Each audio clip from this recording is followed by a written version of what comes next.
Hello friends, இந்த வீடியோவில் பொட்டுக்கடலையை வச்சு 2 நிமிஷத்தில் நல்ல காரமாக மொறுமொறுன்னு ஒரு டீ டைம் ஸ்நாக்ஸ் தான் ரெடி பண்ண போகிறோம். இது பண்ணுறதுக்கு பொட்டுக்கடலை, உப்பு, மிளகாத்தூள் இருந்தால் போதும், கூட கொஞ்சமாக எண்ணெய் இருந்தால் போதுங்க.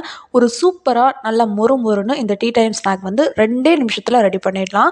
ஸோ இந்த ஈஸியான டீ டைம் ஸ்நாக் எப்படி பண்ணுறதுன்னு பார்க்கலாம். வாங்க வீடியோக்குள்ளே போகலாம். இந்த ஸ்நாக்ஸ் பண்ணுறதுக்கு ஒரு பேனில் 3லேருந்து 4 டேபிள் ஸ்பூன் அளவுக்கு எண்ணெய் சேர்த்துக்கிறேன். நீங்கள் சமையலுக்கு பயன்படுத்தக்கூடிய எந்த எண்ணெய் வேணாலும் சேர்த்துக்கலாம். ஆயில் நல்லா சூடானதும் இதில் நான் 1 கப் அளவுக்கு பொட்டுக்கடலை எடுத்திருக்கேன். அதை வந்து இதோட ஆட் பண்ணிவிட்டு இதை வந்து நம்ம நல்லா ரோஸ்ட் பண்ணி விடணும். கலர் வந்து ஒரு லைட் ப்ரௌன் கலருக்கு சேஞ்ச் ஆகினா போதும். அது வரைக்கும் இதை வந்து நம்ம நல்லா வறுத்து விடணும். அந்த மாதிரி லைட்டாக ப்ரௌன் கலர் சேஞ்ச் ஆகிறதுக்கு இது ஒரு நிமிஷம் போல் தான் ஆகும். அவ்வளோ டைம் தான் எடுக்கும். ஸோ அது வரைக்கும் இதை வந்து கைவிடாமல் வறுத்து விட்டுட்டே இருக்கலாம். பாருங்கள், ஒரு நிமிஷத்துக்கு அப்புறம் இந்த மாதிரி லைட் ப்ரௌன் கலர் ஆனதும் இதில் ஒரு ஃபியூ பிஞ்ச் ஆஃப் சால்ட் வந்து நான் ஆட் பண்ணிக்கிறேன். உங்களுடைய டேஸ்ட்டுக்கு ஏற்ற மாதிரி சால்ட்டை வந்து அட்ஜஸ்ட் பண்ணி ஆட் பண்ணிக்கோங்க.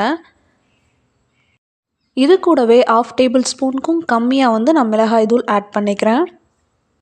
உப்பு, மிளகாய் தூள் ஆட் பண்ணிவிட்டு இது ரெண்டுமே வந்து எல்லா இடத்துலையும் ஈவனாக ஸ்ப்ரெட் ஆகிற மாதிரி ஒரு 10லேருந்து 20 செகண்ட் வரைக்கும் இதை நல்லா நம்ம ரோஸ்ட் பண்ணிக்கலாம். நல்லா கலந்து விடலாம்.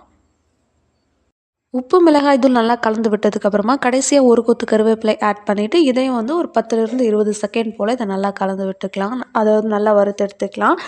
நீங்கள் இது கூட வந்து ஃப்ளேவருக்காக ஒரு 4-5 பல் பூண்டு கூட நல்லா தட்டிட்டு இதோட ஆட் பண்ணிவிட்டு அதையும் வந்து ரோஸ்ட் பண்ணிக்கலாம். அதோடைய ஃப்ளேவரும் வந்து நல்லா தான் இருக்கும். ட்ரை பண்ணி பாருங்கள். ஒரு 20 செகண்ட்க்கு அப்புறம் இந்த கருவேப்பிலை நல்லா மொறுமொறுன்னு ஆனதும் நம்ம வந்து ஸ்டவ் ஆஃப் பண்ணிக்கலாம். அவ்வளோதாங்க, நம்மளுடைய ஸ்நாக்ஸ் வந்து ரெடி ஆகிடுச்சு.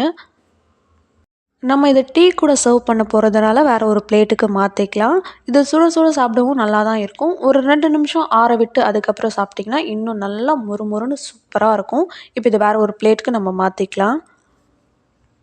கடைசியாக இதில் கொஞ்சமாக ஆனியன் கட் பண்ணிவிட்டு ஆட் பண்ணிக்கலாம். இது வந்து ஆப்ஷனல் தான். ஆட் பண்ணிங்கன்னா ஃப்ளேவர் வந்து நல்லாயிருக்கும் சாப்பிட்றப்போ. அவ்வளோதாங்க, நல்லா காரமாக முறுமுறுன்னு 2 நிமிஷத்தில் ஒரு சூப்பரான ஈவினிங் ஸ்நாக் வந்து ரெடி ஆகிடுச்சு. நீங்கள் இதை டீ போடுற நேரத்தில் டக்குன்னு செஞ்சு முடிச்சிடலாம். டீ கூட சர்வ் பண்ணி பாருங்கள், வேறு லெவல் காம்பினேஷனில் இருக்கும். ட்ரை பண்ணி பார்த்துட்டு ஃபீட்பேக் சொல்லுங்கள். வேறு ஒரு வீடியோவில் பார்க்கலாம். பாய்.